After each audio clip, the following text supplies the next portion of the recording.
in pieces, and Sending back What from I some understood was neighborhoods that to that's go. something that the council did. okay, It's not in our purview. it's not in our purview to change So it. we don't Okay. make the changes even though it affects us. It's You can't get it. It's like I got it, John's out of town today. Yep. John and David out of town They today? keep building new. I guess they're all playing residential golf, Petra said. subdivisions. I think that's kind of rude. We're expected to be here. Keel Ridge, And we don't get paid for it. the one right by the We Catholic don't. Church Jay, there. can you hear us? It goes Yes, I all can. over. Okay, great. And I still want lunch. Hey, Jay. I still think we should have lunch. Feeling better? We're waiting just a few minutes for the attorney. He's a few minutes late. If he doesn't get here in the next 5 minutes or so, I'll start. When you need to write a note on the back and I hold it know. up. Can I have a pen? Yeah, I don't have a pen. go right ahead. 2 lanes in. Yeah. And you get, What's mine is yours, dear. Oh, you are so good. No, They 55 years of reconfigure marriage, I've everything learned. there.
Go ahead and start, and Boone can catch up when he gets here. I'd like to call to order the May 20th, 2024 meeting of the Town of Keo Island Board of Zoning Appeals. My name is Frank Cassidy. I'm the chairman of this board. And the members who will hear your case today, besides myself, are Ben Farabee, Phil Adams, Larry Rosenfeld, and Lynn O'Leary, and virtually Jay Lewis. Staff members here today are Patria St. John, and Boone Aiken, our attorney, will hopefully be joining us shortly. Our case rulings for this and any BZA meeting are available for public review and inspection during normal business hours at Town Hall.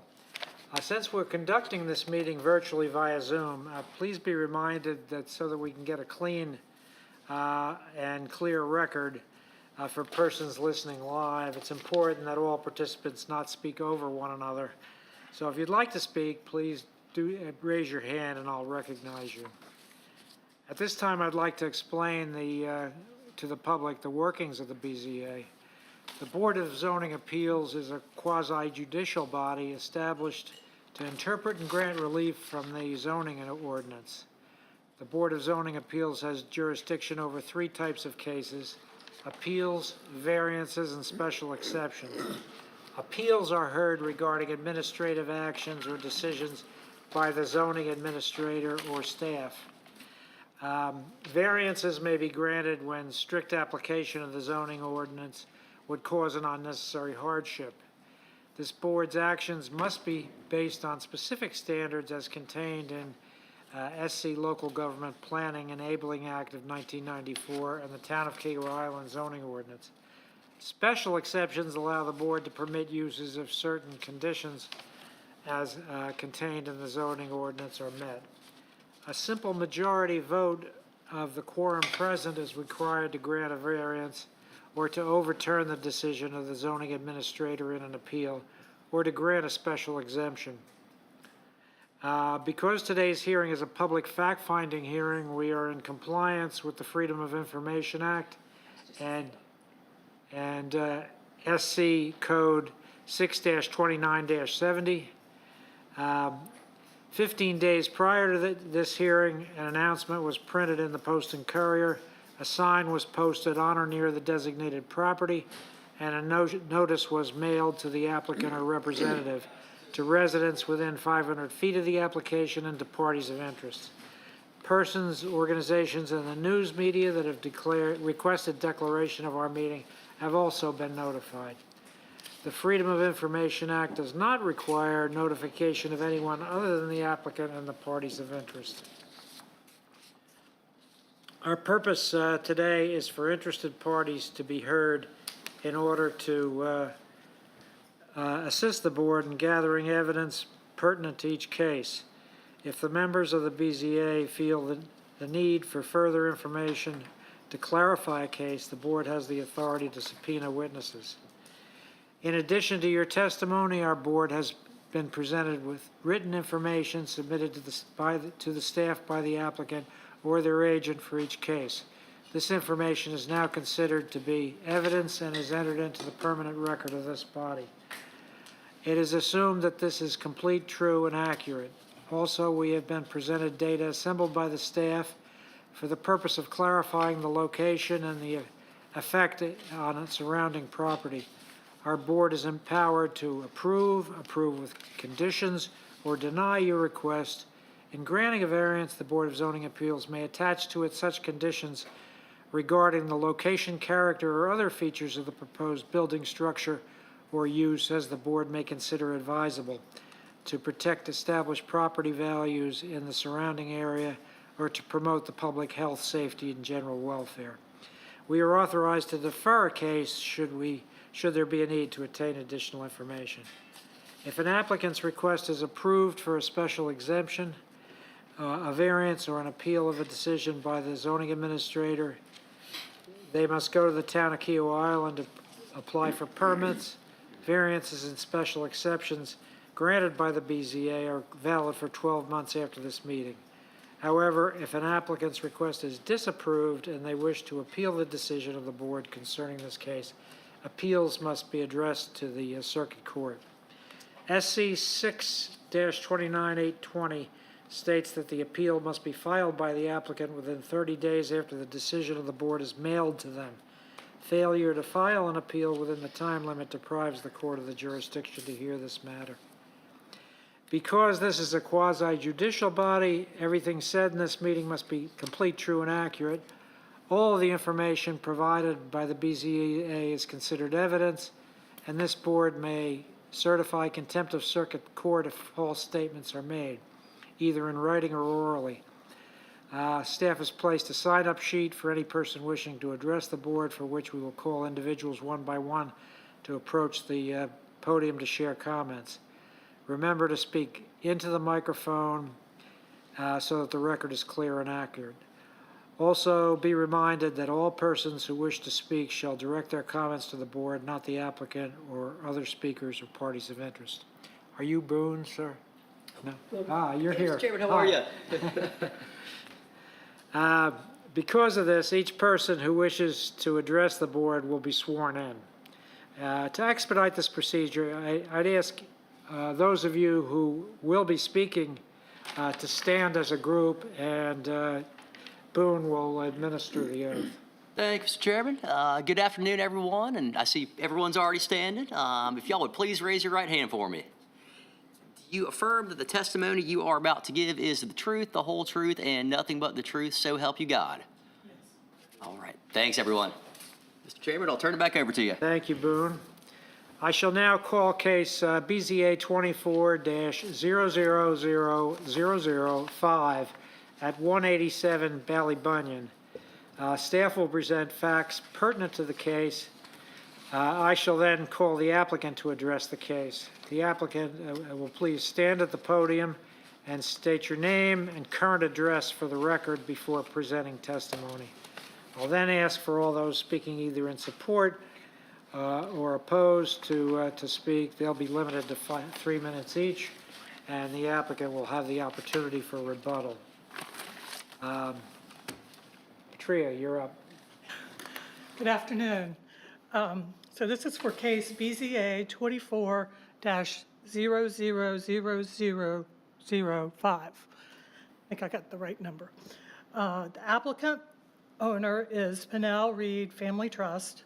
The representative is Jeff Forte. Location is at 187 Valley Bunyan Drive. TMS parcel number is 26513000032. The zoning district is R1, residential zoning district. The lot size is 40,540 square feet, approximately 0.95 acres. And the request is a variance request for the reduction of the required 50 feet rear setback for approximately 162 square feet encroachment for a proposed pool addition. The Town of Kiowa Island Land Use Planning and Zoning Ordinance requires a 70-foot front setback off of Valley Bunyan Drive, 15-foot side setback off of Lot 186, 25 feet setback off of Lot 188, and a 50-foot rear setback. The subject property has a maximum lot coverage of 33%. This is the zoning map. The lot is approximately 40,540 square feet in size. Per Charleston County records, the single-family resident was constructed in 1999. The adjacent properties to the north, south, east, and west are all also located in R1 residential district. There is a 15-foot pedestrian access easement located northeast of the property across Valley Bunyan Drive. The St. John's Fire Station, number 6, is located roughly 500 feet north of the subject property. The subject property is subjected to review by the Kiowa Island Architectural Review Board. So here's an aerial view with the parcel outlined in red. And then here's one showing a bit more of the property. So a site visit was conducted on May 3rd, 2024, and took the following site photos. So this is at the front. To the right is the accessory dwelling unit. There are to each property side. This is in the rear of the property. You see the orange tape showing the requested variance. The looking rear. The one on the right is to the side to the vacant lot, lot 186. Again, some more to the rear.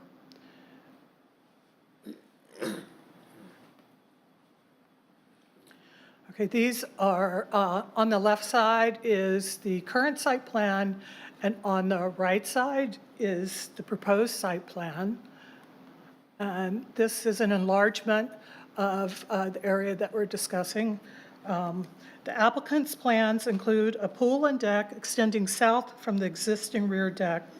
Approximately 162 square feet of the proposed pool encroaches into the required rear setback.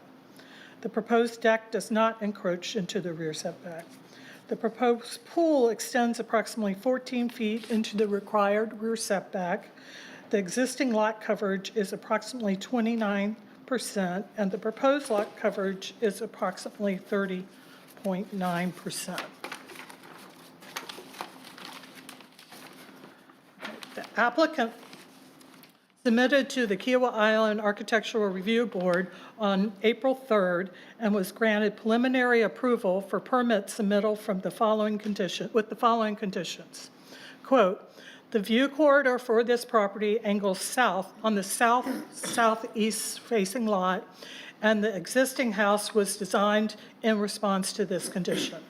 The variance for a pool or deck for the level of the elevated first floor to go over the rear setback as shown on the attached site plan is next to 2 driveway corridors, is well screened, and would have no material impact on neighboring properties.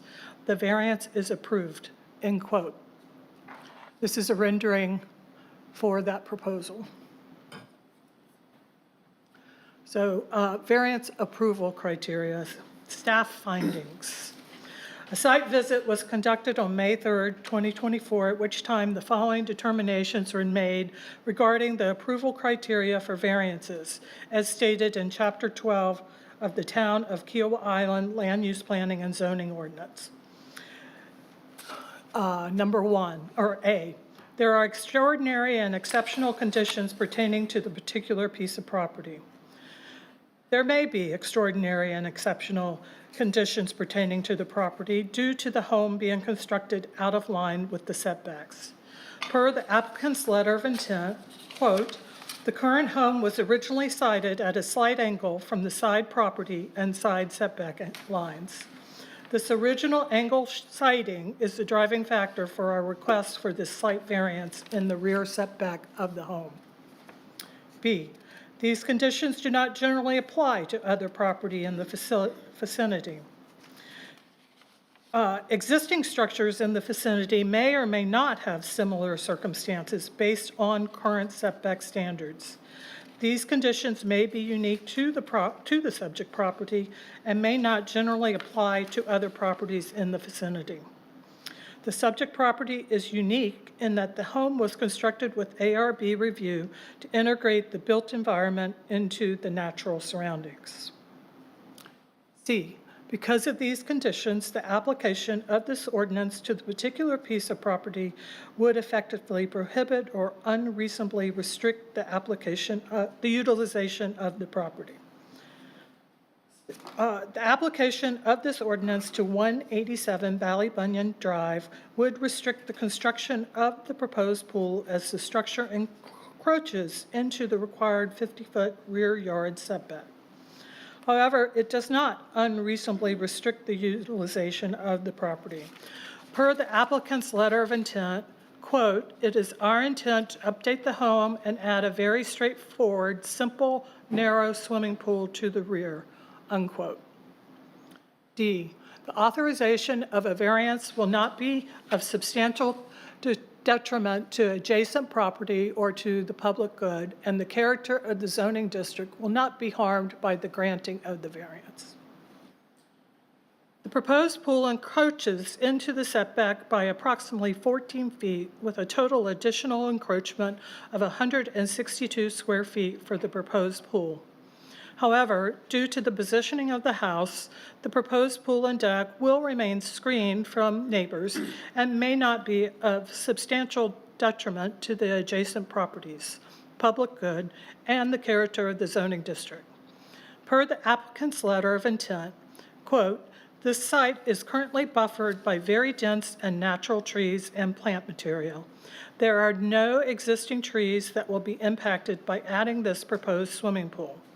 No neighbors, current or future, will be impacted in any way by granting this variance."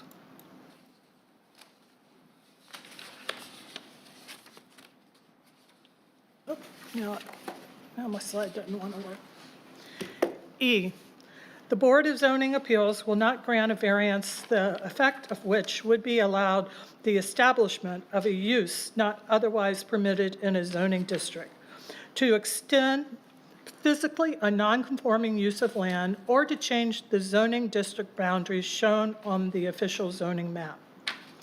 Granting of this variance would not allow the establishment of a use not otherwise permitted in this zoning district, extend physically a non-conforming use of land, or change the zoning district boundaries. F, the fact that property may be utilized more profitably should a variance be granted may not be considered grounds for a variance. Profitability may not be considered grounds for this variance request. G, the need for the variance shall not be the result of the applicant's own actions. Per Charleston County records, the property was acquired by Gloria Pinnell in 2003. The need for the variance may not be the result of the applicant's own actions. Get it to change now.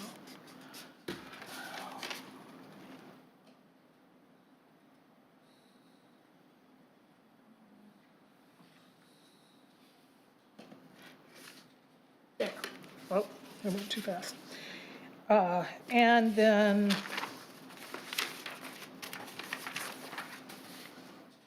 H, granting the variance will not be contrary to the public or neighborhood interests, nor will it adversely affect other property in the vicinity, nor interfere with the harmony, spirit, intent, and purpose of these regulations. Staff believes this variance request fulfills criteria H. Per the applicant's letter of intent, quote, "The requested variance will in no way negatively impact the community or neighborhood," end quote. And then finally, granting of the variance does not substantially conflict with the comprehensive plan or the purposes of this ordinance. Granting of the variance may not substantially conflict with the comprehensive plan or the purposes of the ordinance.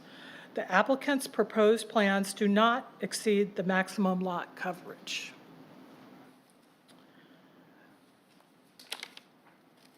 And then finally, the Board of Zoning Appeals action. The Board of Zoning Appeals may approve with conditions, or deny case BZA 24-000005, variance request for reduction of the required 50-foot rear setback for approximately 162 feet encroachment for a proposed pool addition, based on the BZA's findings of fact, unless additional information is deemed necessary to make an informed decision.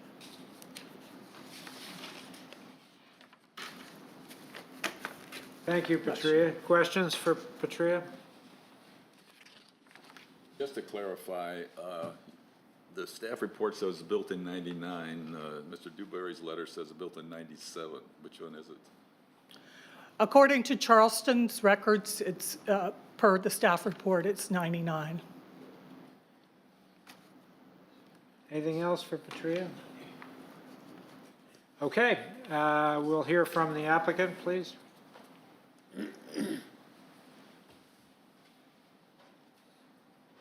Thank you, Mr. Chairman and the board. My name is Darrell Dewberry. Notwithstanding what the data said it was going to be Jeff Forte, I actually am the buyer of the house, and I am the applicant's representative per the paperwork that was submitted earlier last week or 2 weeks ago, I think on the 12th. So that's the reason I'm here instead of Jeff. I think you've heard pretty much everything. There's one additional piece of information. We did contact the owner to the south of us, the Arledges. Their lot is adjoining our lot, and that's where the encroachment occurs. And there is a letter in your package in support of this from Mr. Arledge and his wife Diane. They're been very gracious in providing that and are happy to chat with further if y'all would like to do that. So I'm here to answer any questions. If there's anything that you want to ask of me. Let me just ask, the purchaser of this property is the Pinnell Reed Family Trust? The owner is, or the owner's rep since he passed is the trust, and then they conveyed the authority for me to represent them in the paperwork that was submitted on the 12th of April, I think. Council can look at that. Currently doing construction on the house, correct? We're not. We close actually next month, the first I part of see. next month. This is eventually going to be your house. Yes, it is. My wife and I are Now I buying the house. understand. That's right. I'm sorry. We are under contract to buy the house, and Because as of about an hour ago, there were about 10 construction trucks in around That's the the next driveway. lot. that, Or is that the there's, That's there's the a new new building. construction going up next door. Okay. Yeah. Yes. Nothing's been done on this house yet. I just have a quick question, if I may please, Daryl? Sure. It says that no trees will be damaged or moved, but if I look at the back, my question is, it looks like these crepe myrtles that are in that rectangular area are very close to the pool. Is that something you're gonna consider possibly saving, moving? Oh, my wife would kill me if we don't save the crepe myrtles. So we are going to take a few of the shrubs out that are between the crepe myrtles, because there are a number of crepe myrtles on that site. Okay. And we're going to move them back about 5 feet. Okay, I just wanted to Yeah, we're not confirm that, losing the because you had crepe said myrtles. no trees were gonna be, Yeah. moved or damaged, and when I walked back there, I thought, oh, those crepes are really close to They're, that line. they're stunning, so. Okay, If I'm correct, prior to the meeting, when we were up here talking, you said that he was the designer of the home or the builder? Yeah, Mitch LaPlante is the original architect for the home and worked with Mr. Pennell and his wife to design the house. And so I found him in Tampa. He's retired and moved to Tampa, and he's been gracious enough to come back out up here to help us with this. Will you be up answering questions? Will you be up answering questions? Thank you. I'll hold my question for him. Okay. Well, you can go ahead and ask your question, Larry. You're not going to make a direct presentation, correct? No. Okay. Okay. My particular thing is zoning laws exist for a reason, setback laws exist for a reason, and my record here is always the fact that I'm the one who creates more stress for all of you because I object to virtually every one of these. My question is, when I walked the lot, my question is, the house was situated very far towards the back, further than it would have been required by the front 70-foot setback rule.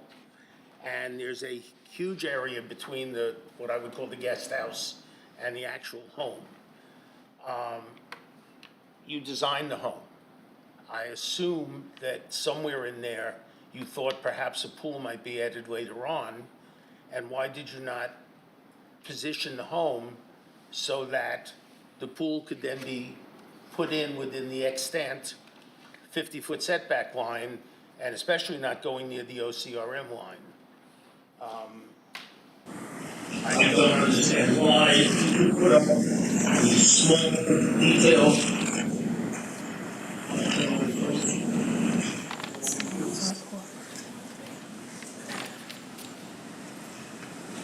Go back one, Go back one. the prior one. That one. Why you could not shift the pool to the west and eliminate going into that triangle and eliminate the outdoor deck next to it, at which case you would not violate the zoning laws or come close or even surpassing the OCRM line. I mean, these lines are there for a reason. Obviously, that's why they put them in the code. And I don't understand why the house was positioned so far back that had it been positioned, in this case, I believe it's 13.6 feet further forward, would not have really interfered in the amount of space between the guest house and the regular house, and you'd still have been able to put a pool in. You would think that, considering the fact that most pool houses around here do end up with pools or are built originally with pools, I don't understand why you did not do that unless my pessimistic side says that you decided, well, we'll just force the issue later on, once the house is built. So it's a 9-point question, but the basic question is, why don't you just shift the house to the side, and that way you don't interfere into the setbacks? I'll keep track of the points, but basically, Okay, go to the microphone, please. And state your name and address. my name is Mitch LaPlante. I'm an architect. I moved to Kiowa in 1991, so I was there for 31 years. Designed a number of homes. First, way back was in 1991, I bet you 25% of the homes had pools. It was very uncommon. It was more common to have a home without a pool than with a pool. That's one point. Second point, on the landscape architecture for the site was designed by a gentleman named Robert Marvin, who was considered the dean of Southern landscape architecture. He wanted to preserve the front natural environment as much as possible, including some very large oak trees. So the oak trees were given precedent to move the house forward a little bit. The house was slightly canted because the Pennells, believe it or not, were almost 70 years old when we designed this house, and they wanted to look at the western sunset when they so we slightly improved the view, but it was done for those reasons, but there was never intent on their part to put a pool in.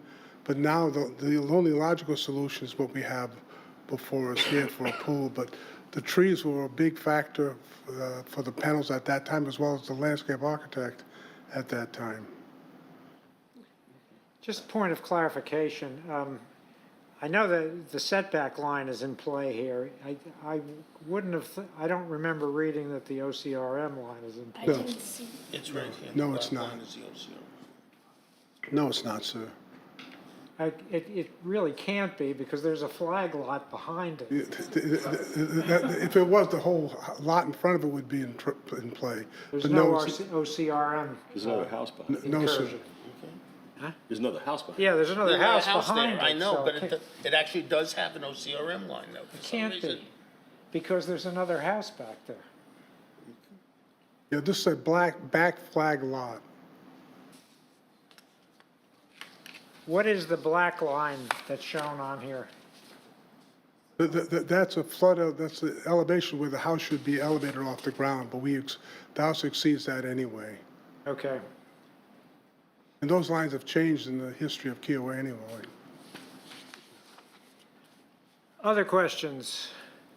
Ben? Yeah. Yes, sir. The size of the pool is 56 by 13 and a half, is that right? Approximately, yes, sir. Well, That's a, a portion of that is actually decking, because there's no sunlight that gets, we wouldn't have chairs in the sun, so a fourth of it is a deck for pool chairs. There's a rendering here.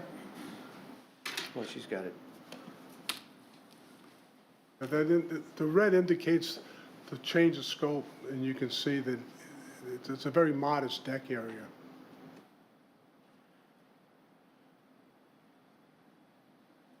My question being is, one, it's a very large pool. And two, you're requesting a variance, and I'm just wondering what options did you look at so that you could avoid a request for a variance, so that you wouldn't have to come here? Because that's probably larger than the average pool here on Kiowa that I've seen. Well, we have, honestly, we have 4 kids, a couple of which are marrying, and we have a lot of family that visit.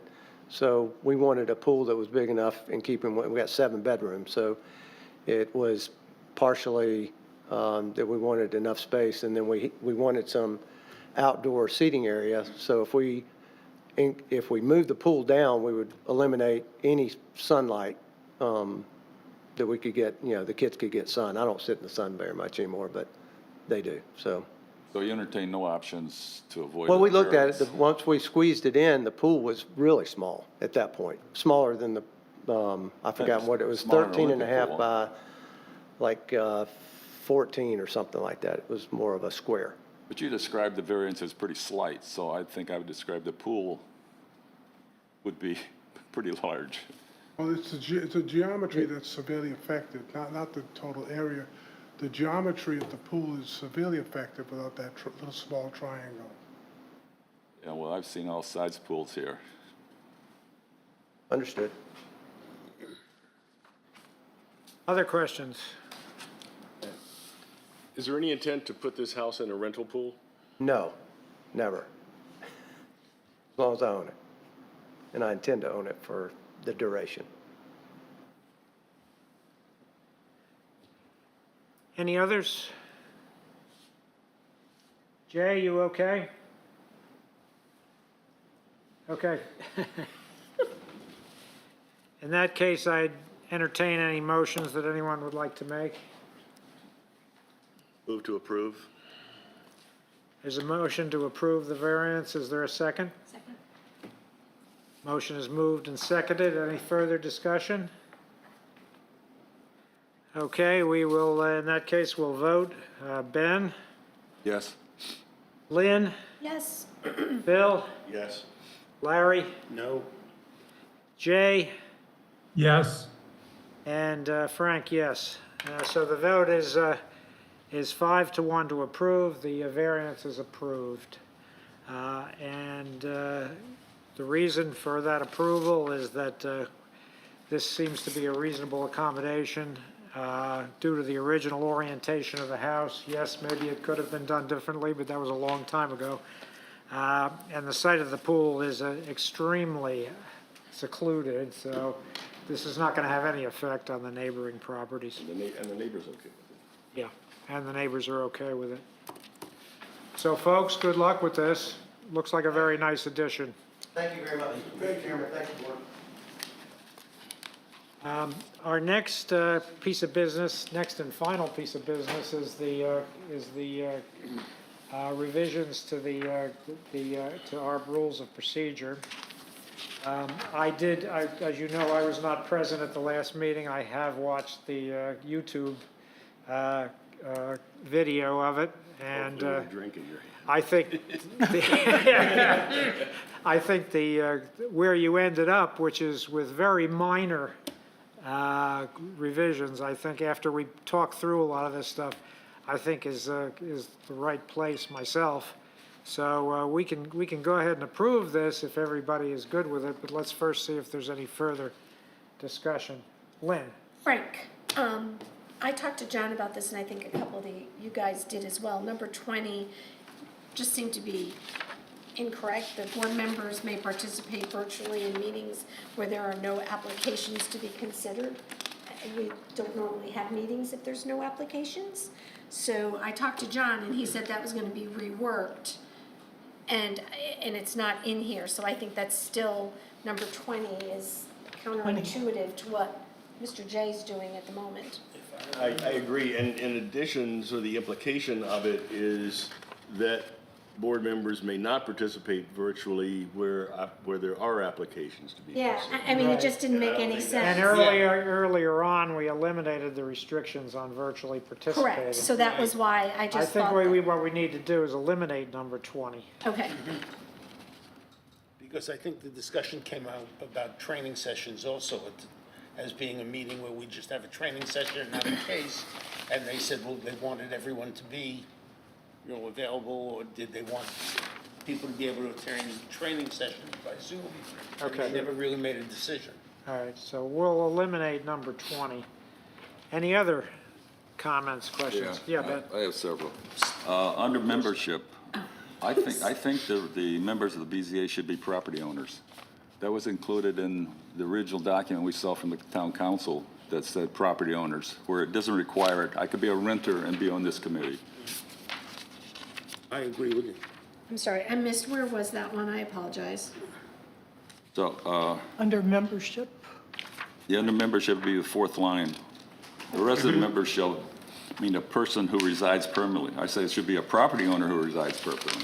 Yes, Yeah, that's the intent. yes. So we should, As opposed to somebody who's not. Well, let's write it up. Yeah. Because we do say it about Yeah, that- the part-timers. yeah, Yeah, we'll have it correct. recorded, so we'll go back and Frank? get it all. I mean, suppose I sign a 3-year lease to live here as a tenant. I'd say no. Yeah, it's the property owner. And it's not a 1-week thing, it's. But it's I think you not really your want someone who's actual got a real address. investment in the island. If it's not your address, even if it's a lease, you have an address somewhere else, so then you wouldn't be a registered voter. Not necessarily, I lived for 10 years in New York City as a resident where I leased the apartment I lived in, I didn't own it. That is the point. I mean, it is possible to rent, not own your principal residence. Yeah, let me. That's my only point. Let me just clarify, Lynn. We have already permitted 2 people who are not voters to be on the board, but they have to be property owners. Okay, That's people who are here less than 6 months. less than 6 months, okay. Any But then others? how does that affect the fact that if they're here less than 6 months, then half of the time they're virtual for the meetings? So that's acceptable then? That's what we're doing? Does that question make sense? Well, we eliminated I the thought there was an restrictions on 80% virtual threshold. participation. Right. I'm sorry, Jay? I thought there was an 80% threshold that you had to be present for the meetings. The other 20% you could be virtual. That's what we had agreed Is that on. in here somewhere? Yes, it's in here somewhere that you need to be here for 80% and 20% can be virtual. I can't tell you exactly where it is. Okay, as long as it's in there. 80% is, it's number 1 on the board member attendance. Well, I think the, Expected to attend Okay, 80%. at least Yeah. 80%. But a 10 doesn't necessarily limit it to. Yeah, that doesn't necessarily, do we mean, It doesn't say attend virtually or attend physically, it just says attend. no, but point three under that, that was eliminated for some reason. The first two sentences clarifies that. On page 3, on item 3, permits the virtual attendance. And I don't know why that was eliminated.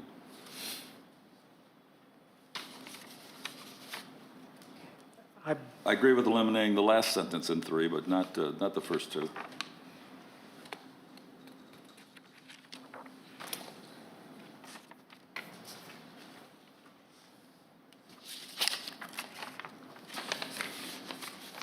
I'm okay with leaving that first two sentences in. Leaving them in?